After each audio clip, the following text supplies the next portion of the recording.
जी हाँ दोस्तों, नमस्कार। तो सबसे पहले मैं अपने सभी विद्वान साथियों को, विषय बहनों को, सभी मित्रों को, जो हमारे प्रिय विद्यार्थीगण विषय बहनें नाना प्रकार के कॉम्पिटिटिव एग्जाम की तैयारियां कर रहे हैं, उन सभी मित्रों को जितेंद्र क्लासेस की इस ऑनलाइन कक्षा की तरफ से और मैं अपनी तरफ से आप सभी लोगों को अतल दिल की गहराइयों से स्वागत करता हूँ, साधुवाद देता हूँ, अभिनंदन करता हूँ। प्रिय मित्रों, आज हम बात करने वाले हैं वाक्य शुद्धि के तीसरे वाले पार्ट पर। जो मित्र हमारे विषय बहनें 2 पार्ट पढ़ चुकी हैं, तीसरा वाला पार्ट आप तक पहुंच रहा है।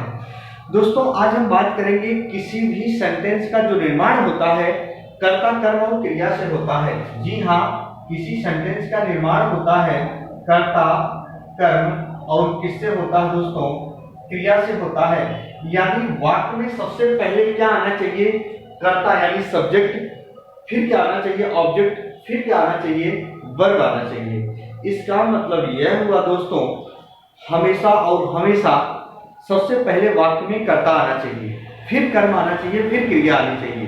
तो जैसे मेरा कहने का मतलब ये हुआ साथियों, आज हम बात करेंगे जैसे आपसे यही कि पेड़ से पत्ता गिरता है।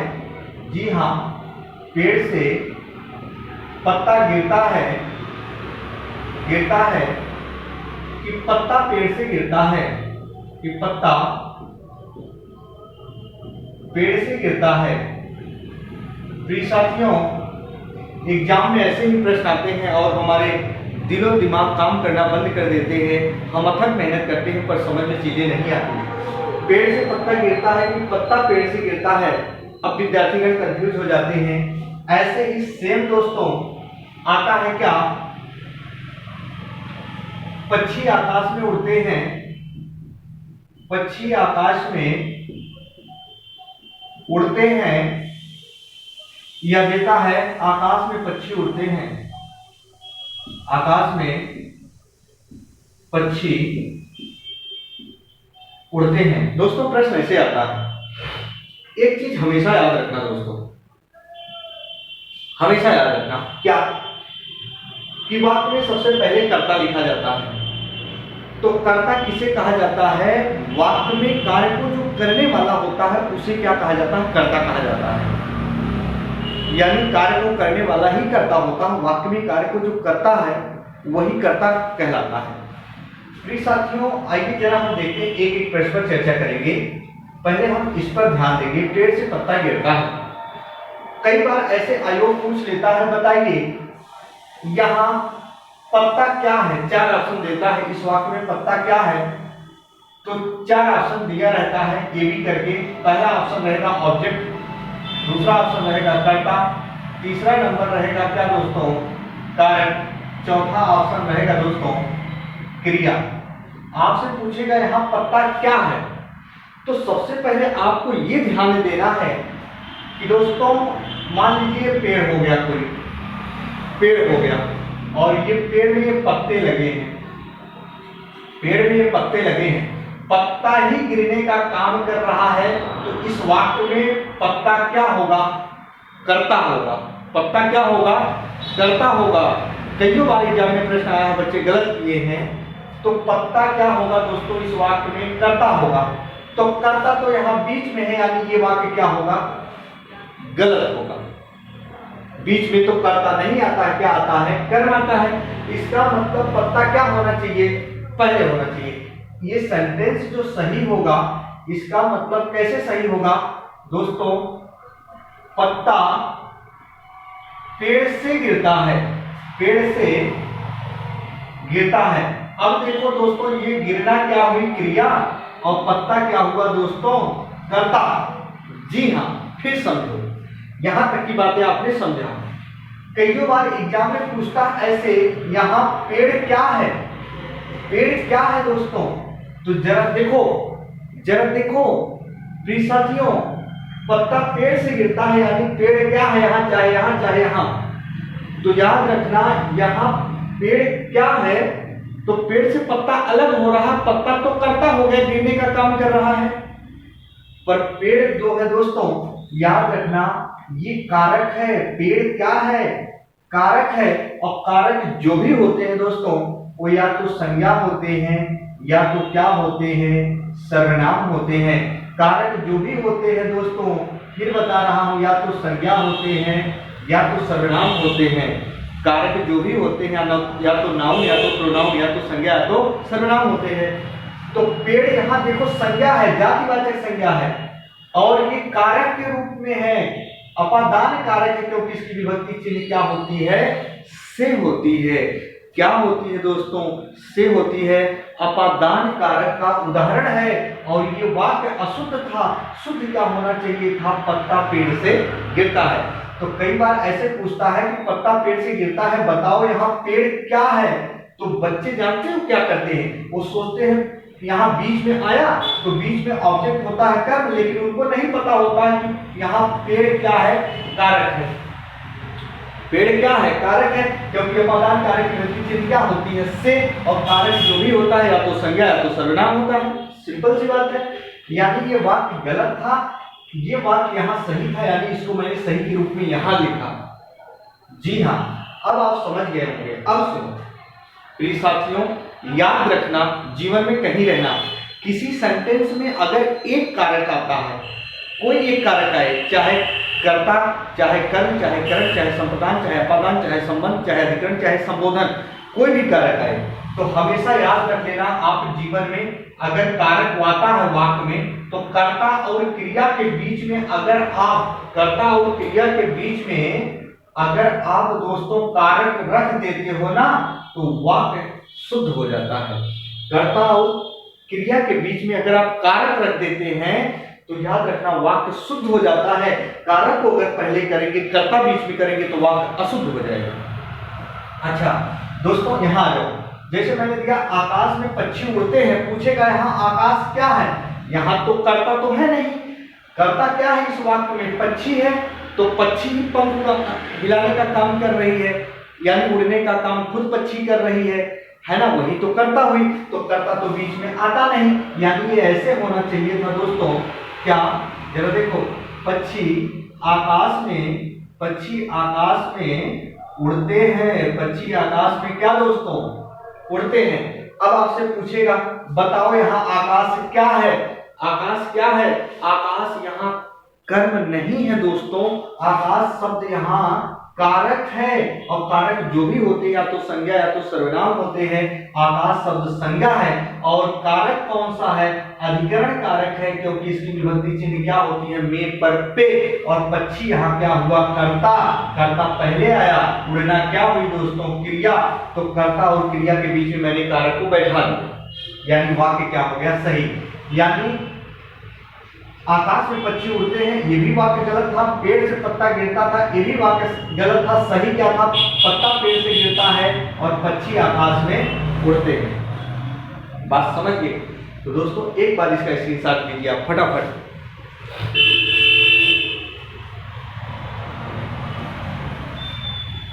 फटाफट दोस्तों, जी हाँ, चलो फटाफट चलते हैं। प्रश्न ऐसे आएगा तो गलत मत करना। अब देखो दोस्तों, इससे संबंधित हम कारकों के क्रम का नियम बता रहे हैं और बहुत बेहतरीन तरीका होगा पहचानने का। कारकों के क्रम का नियम प्रिय साथियों, जी हाँ, आइए जरा देखते हैं कारकों के क्रम का नियम। कारकों के क्रम का नियम। कारकों की कुल संख्या 8 होती है पर मूल रूप में 6 होते हैं। कारकों की कुल संख्या 8 होती है पर मूल रूप में 6 होते हैं। संबंध और संबोधन दोस्तों मूल रूप में भाग नहीं लेते हैं। कारक बहुत विस्तार से मैंने प्लेलिस्ट में बताया है, नए पैटर्न पर आधारित वीडियो जाके देखिएगा दोस्तों, दोबारा आप कभी नहीं पढ़ने की जरूरत पड़ेगी आपको। तो आइए दोस्तों हम पढ़ेंगे कारकों के क्रम का नियम। कारकों की कुल संख्या 8 होती है। तो सबसे पहले याद रखना, एक वाक्य में 8 के 8 कारक प्रयोग किए जा सकते हैं पर एक जगह तो नहीं। यदि किसी वाक्य में 2 सेम विभक्ति चिन्ह आती है तो वाक्य में उनका व्यवहार अलग अलग होगा। बातों को समझना, बहुत अच्छी बात बता रहा हूं दोस्तों। यदि किसी वाक्य में 2 सेम विभक्ति चिन्ह आ जाती है तो वाक्य में उनका व्यवहार अलग अलग होगा। जी हाँ, वाक्य में उनका व्यवहार अलग अलग होगा। आइए, विभक्ति चिन्ह का दूसरा नाम एग्जाम में पूछा जाता है तो परसर्ग होता है। सब कुछ मैंने बताया, डिटेल में वीडियो देखिएगा प्लेलिस्ट में। तो दोस्तों एक चीज याद रखना, सबसे पहले याद रखना वाक्य में क्या आता है, कर्ता। मैंने इसी पर अभी जस्ट चर्चा किया था, कर्ता, कर्म और क्या आती है, क्रिया। दोस्तों ये कर्ता और कर्म ये दोनों क्या है, कारक हैं, ये भी कारक है। ये कर्ता कारक है, इसकी विभक्ति चिन्ह ने होती है, ये कर्म कारक है, इसकी विभक्ति चिन्ह क्या होती है, को होती है, और लास्ट में यहाँ क्रिया है। बहुत ध्यान से सुनिएगा, बहुत अच्छी बात बता रहा हूं दोस्तों। सबसे पहले क्या करना है, आपको किसी वाक्य में क्या लिखना है, कर्ता कारक।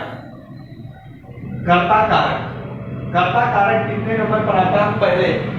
और याद रखना कर्म कारक के बीच में, कर्ता और कर्म कारक के बीच में सभी कारकों को अवरोही क्रम में लिख लेना है। अवरोही क्रम में लिख लेना है दोस्तों। तो कर्ता कारक तो पहले नंबर पर आता है, कर्म कारक दूसरे नंबर पर आता है, इसके बाद क्या लिखा जाता है, क्रिया। बहुत ध्यान से सुना, ये अगर नियम समझ गए तो जिंदगी समझ जाएगी प्रिय मित्रों, कभी वाक्य शुद्धि गलत ही नहीं करोगे। जी हाँ, मैंने कहा सबसे पहले वाक्य में कर्ता होना चाहिए, कर्ता होना चाहिए, और कर्ता कारक की विभक्ति चिन्ह क्या होती है, ने होती है। दूसरे नंबर पर कर्म कारक होता है, लास्ट में क्रिया होती है। लेकिन कर्ता और कर्म के बीच में सभी कारकों को अवरोही क्रम में लिखा जाता है। अवरोही का मतलब घटते क्रम, यानी डिसेंडिंग ऑर्डर। तो दोस्तों ये तो हुआ हमारा कर्ता कारक पहले नंबर पर, ये हुआ क्या, कर्म कारक दूसरे नंबर पर। बहुत ध्यान से सुना, इसके बाद सभी कारकों को अवरोही क्रम में लिख दिया जाता है। बहुत भली भांति से सुना। लेकिन एक चीज याद रखना, अगर संबोधन कारक वाक्य में आता है तो उसको वाक्य में सबसे पहले लिखा जाता है, यदि होता है तो, नहीं तो क्या, कर्ता कारक। प्रिय साथियों ध्यान दो। अब इसके बाद हम कर्ता कारक और कर्म कारक के बीच में सभी कारकों को अवरोही क्रम में लिखेंगे। यानी यहां क्या लिखेंगे, 7 6 5 4 3 2 आया, और इसके बाद लास्ट में क्या लिख दी जाती है, क्रिया। क्या लिख दी जाती है, क्रिया लिख दी जाती है। दोस्तों अब ध्यान से सुनना, यानी इसका मतलब यह हुआ, जो मित्र हमारे कारक पढ़े हैं, कर्ता कारक विभक्ति चिन्ह ने होती है, कर्म कारक विभक्ति चिन्ह को होती है, ऐसे करण की से के द्वारा, ऐसे संप्रदान की के लिए, अपादान की से, संबंध का की के रारी रे ने, संबोधन की क्या होती है दोस्तों, हे, ओ, अरे, रे, ऐसे अधिकरण की में पर पे आती है। तो दोस्तों याद रखना, एक बार इसका स्क्रीनशॉट को फिर बता रहे हैं, फटाफट लो स्क्रीनशॉट को फिर बता दे रहे हैं। मेरा कहने का मतलब ये है, किसी वाक्य में यदि कारक आता है तो कर्ता कारक और कर्म कारक, कर्ता कारक पहले नंबर पर आता है, कर्म कारक दूसरे नंबर पर आता है। इन दोनों कारकों के मध्य में सभी जो बचते हैं ना, उनको अवरोही क्रम में लिख दिया जाता है, सिर्फ संबोधन को छोड़कर, क्योंकि संबोधन 8वें नंबर पर आता है, इसको दिमाग से निकाल, बाकी सभी को बीच में रखना है। आइए एक बार कारकों से परिचित कराते हैं रूबरू, फिर हम चलते हैं आगे। मेरा कहने का मतलब ये रहा दोस्तों, जैसे मैंने यहाँ लिखा पहले नंबर पर कर्ता कारक, कर्ता कारक की विभक्ति चिन्ह क्या होती है, ने। ऐसे दूसरे नंबर पर मैंने लिखा कर्म कारक, कर्म कारक की विभक्ति चिन्ह क्या होती है, को। ऐसे मैंने लिखा करण कारक, करण कारक की विभक्ति चिन्ह क्या होती है, से या के द्वारा। फिर ऐसे क्या होता है, संप्रदान कारक, संप्रदान कारक की विभक्ति चिन्ह क्या होती है, के लिए। क्या होती है, के लिए। फिर क्या होता है, अपादान कारक, अपादान कारक की विभक्ति चिन्ह क्या होती है, से। ये अलगाव के लिए होता है। जी हाँ, कर्ता ने कर्म को कर्ण से, संप्रदान के लिए अपादान से। अधिकरण, अधिकरण की क्या होती है, में पर पे, में पर। संबंध आता है दोस्तों, संबंध कारक की विभक्ति चिन्ह क्या होती है, का, की, के, ऐसे रा, री, रे। ऐसे क्या आता है, संबोधन, संबोधन की विभक्ति चिन्ह क्या होती है, हे, ओ, अरे होती है दोस्तों।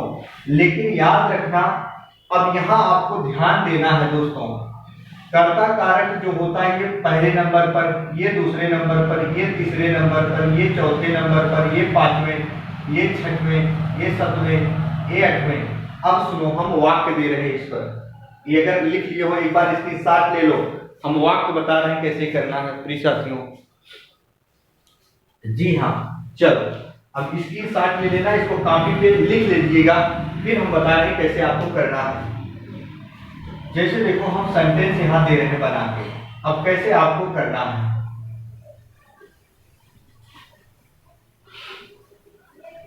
जैसे देखो दोस्तों,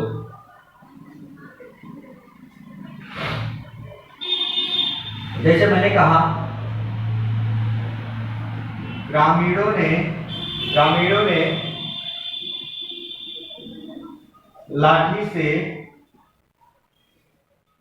सांप को पीट पीट कर मार डाला।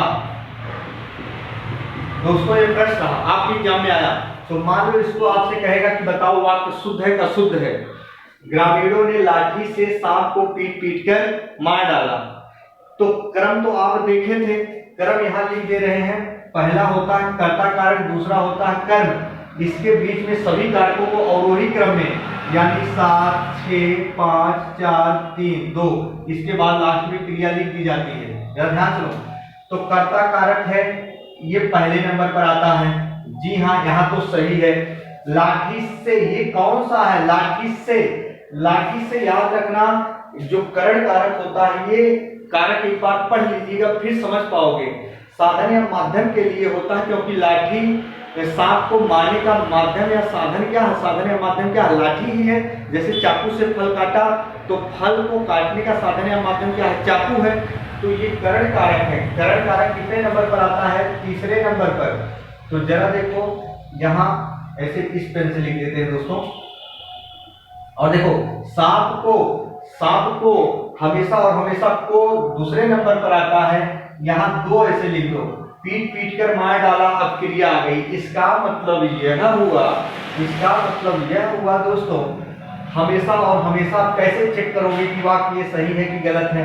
सबसे पहले कर्ता कारक आता है, ठीक है। इसके बाद क्या आता है? 3 आएगा। इसके बाद क्या आएगा? 2 आएगा। यानी ये वाक्य क्या है? सही है। लेकिन ये वाक्य ऐसे दे देता दोस्तों, देखो ऐसे कि ग्रामीणों ने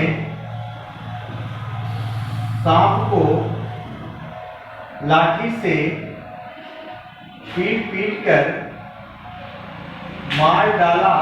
दोस्तों बहुत ध्यान से सुनो, तो ग्रामीणों ने सांप को लाठी से पीट पीट कर मार डाला, यानी ये कर्ता कारक हो जाता।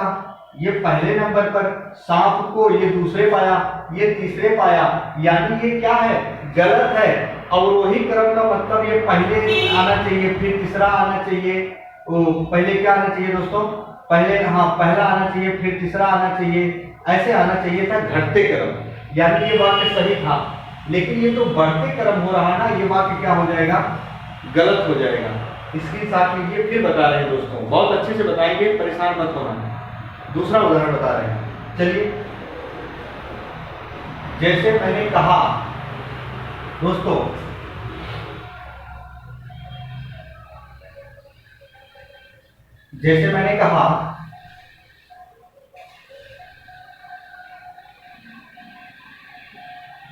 श्यामू मंदिर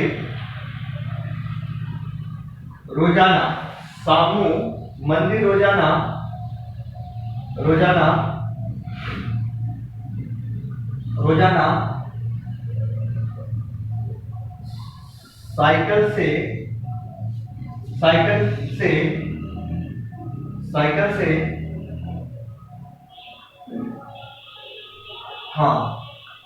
श्यामू मंदिर रोजाना साइकिल से दर्शन करने के लिए, श्यामू मंदिर रोजाना साइकिल से दर्शन करने के लिए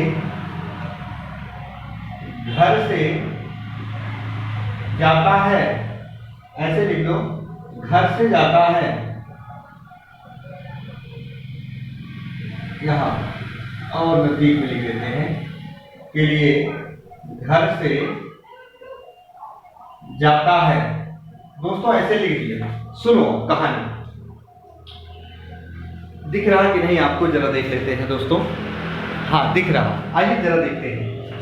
तो दोस्तों आपको ये देखना है, रामू ही मंदिर जाएगा, ये तो कर्ता हो गया, कर्ता वाक्य में सबसे पहले आना चाहिए। यानी ये साइकिल से ये साधन या माध्यम है, करण कारक है, ये तीसरे नंबर पर है, यहाँ 3 नंबर हमने लिख दिया। दर्शन करने के लिए ये दोस्तों के लिए कौन में पाता है, चौथे नंबर पर। फिर देखो घर से जुदा होता है, अपादान कितने पर आता है, 5वें पर। घर से ये कितने पाता है, 5वें पर। बहुत ध्यान से सुना। यानी अब जरा देखो इसका मतलब ये गलत है कि सही है। दोस्तों यहाँ देखो, मंदिर स्थान सूचक संज्ञा शब्द है और रोजाना ये कालवाचक क्रिया विशेषण अव्यय है। दूसरी वाली वीडियो में मैंने बताया था, जहां किसी वाक्य में कालवाचक और स्थान सूचक संज्ञा शब्द आ जाता है, ऐसी दशा में कर्ता के ठीक तुरंत बाद कालवाचक क्रिया विशेषण अव्यय रखा जाता है, यानी समय रखा जाता है, उसके बाद क्या रखा जाता है, स्थान सूचक संज्ञा शब्द। तो आइए अब ये चीज यहां करो, ये चीज यहां करो, तो ऐसे सही करो, रामू रोजाना मंदिर। अब इनको डिसेंडिंग ऑर्डर में रखो, यानी अवरोही क्रम में 5 4 3। यानी पहले क्या होना चाहिए कि रामू, यहां लिख लो श्यामू, जैसे मैंने लिखा था श्यामू। देखो श्यामू रोजाना मंदिर घर से क्या लिखोगे, घर से दर्शन करने के लिए, दर्शन करने के लिए साइकिल से जाता है, साइकिल से जाता है। दोस्तों अब जरा देखो क्या फिट बैठा, ये तो कर्ता कारक आया पहले नंबर पर, ये कालवाचक क्रिया विशेषण अव्यय, स्थान सूचक संज्ञा शब्द। घर से कितने पर आता है दोस्तों, घर से अपादान 5वें नंबर पर आया, दर्शन करने के लिए चौथे नंबर पर आया, चौथे नंबर पर आया, साइकिल से करण तीसरे नंबर पर आया। यानी 5वां, चौथा, तीसरा घटते क्रम हुआ, लास्ट में क्रिया है। बात समझना, ये वाक्य शुद्ध है लेकिन ये क्या है, अशुद्ध है। जी हाँ, आइए जरा देखते हैं। जैसे मैंने कहा राम ने रावण को बाण से मारा। बहुत ध्यान से सुनना दोस्तों, मजा आएगा, आराम से पढ़िएगा। जी हाँ दोस्तों, जरा देखो, राम ने रावण को बाण से मारा, ये वाक्य अशुद्ध है कि शुद्ध है, ऐसे आएगा आप समझ नहीं पाओगे। चाकू से फल काटा, ऐसे देखा, चाकू से फल काटा, वाक्य शुद्ध है कि अशुद्ध है, आइए जरा देखते हैं। तो दोस्तों यहाँ राम तो कर्ता कारक है, ये पहले नंबर पर आता है, ठीक है। मारना क्रिया है, यहाँ ठीक है। लेकिन देखो यहाँ रावण को कर्म कारक दूसरे नंबर पर यहाँ करो, बाण से साधन या माध्यम मारने के लिए तीसरे नंबर पर आता है करण कारक, यहाँ तीसरा लिखो। यानी क्रम तो उल्टा हो गया ना, ये तीसरा आना चाहिए था, फिर दूसरा आना चाहिए था। बात समझो, घटते क्रम यानी 7वां, 6वां, 5वां, चौथा, तीसरा, दूसरा, तीसरे के बाद दूसरा आना चाहिए। यानी ये सही क्या होगा, राम ने बाण से रावण को मारा। ये देखो दोस्तों, ऐसे आपको सही करना है। प्रिय साथियों, एक बार इसकी साथ कीजिए।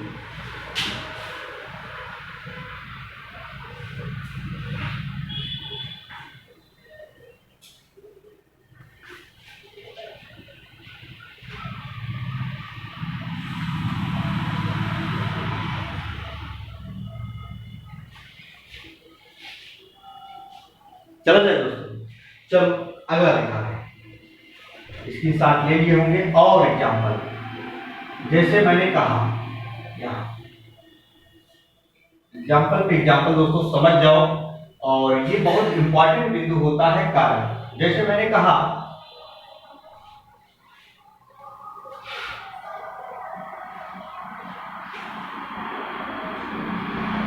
मोहन ने मोहन ने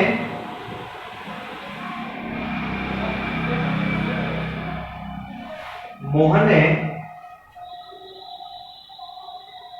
मोहन ने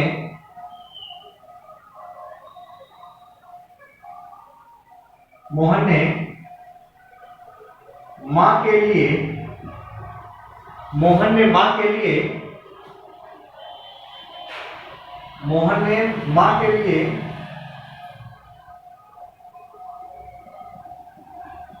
मोहन ने मां के लिए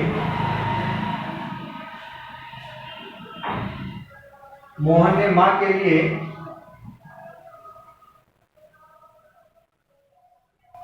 दुकान से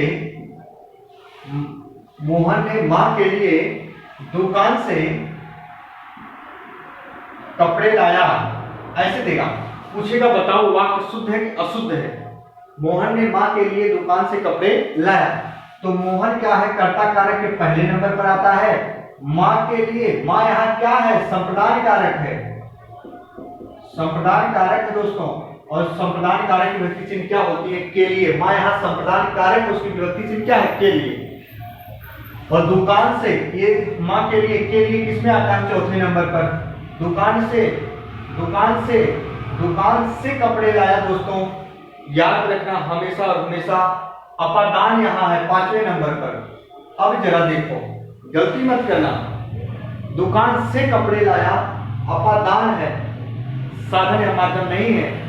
दुकान, अगर ये देता साइकिल से कपड़े लेने के लिए दुकान पर गया, तो साइकिल से ही करण हो जाता। समझो इस लॉजिक को। तो यानी अगर इस सेंटेंस को ऐसे लिख दें, मोहन ने दुकान से मां के लिए कपड़े लाया। प्रिय साथियों, ये जरा देखो, एक बार लाइक वाला बटन जरूर प्रेस कीजिएगा प्रिय साथियों। आपके लिए मैं इतनी मेहनत करता हूं, वास्तविकता बता दूं। और जो व्यक्ति, जो हमारे मित्र, जो विश्व बहनें यदि चैनल पे नए होंगे, पहली बार होंगे, चैनल को सब्सक्राइब करिएगा दोस्तों।